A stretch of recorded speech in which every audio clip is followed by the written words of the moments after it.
Okay, so the first thing we need to start looking at is your tact and feel for the reins. So I've got two different bridles set up here and a mechanical horse set up here. So I'm just going to mount the mechanical horse and we'll go through position in another video.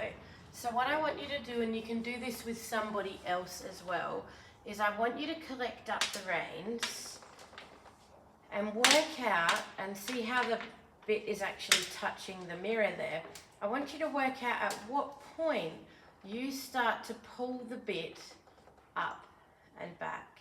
Now we don't want to be pulling the bit. Now you can see my hands are practically open and I can hold the reins in 2 fingers like that. So as I raise the reins, and these bridles are a little bit higher than they should be, look at how far that's coming, and I'm literally just raising my hands and then lowering my hands. You'll see that the bit lowers back down.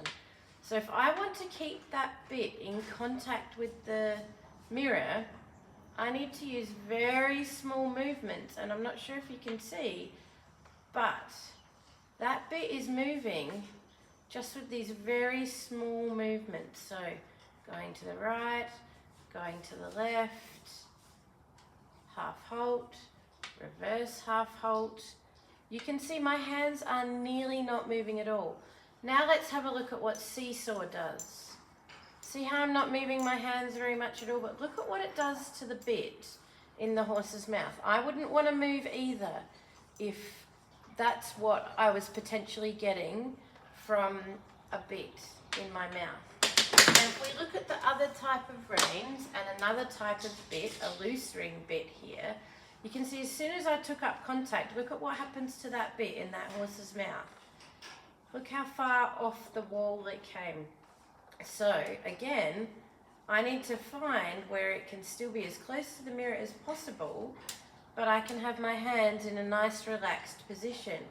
And again, moving to the right, moving to the left, seesawing. Look at what happens. And I'm not using my hands very much, but look what happens to the bit in the horse's mouth. And yes, it will be, you'll have a tongue and you'll have a jaw, but I want you to see that very, very small movements make a significant difference to the bit in the horse's mouth. And we need to get our head around that fact very early on, because we need to have these guys very, very relaxed. We need to have our hands relaxed.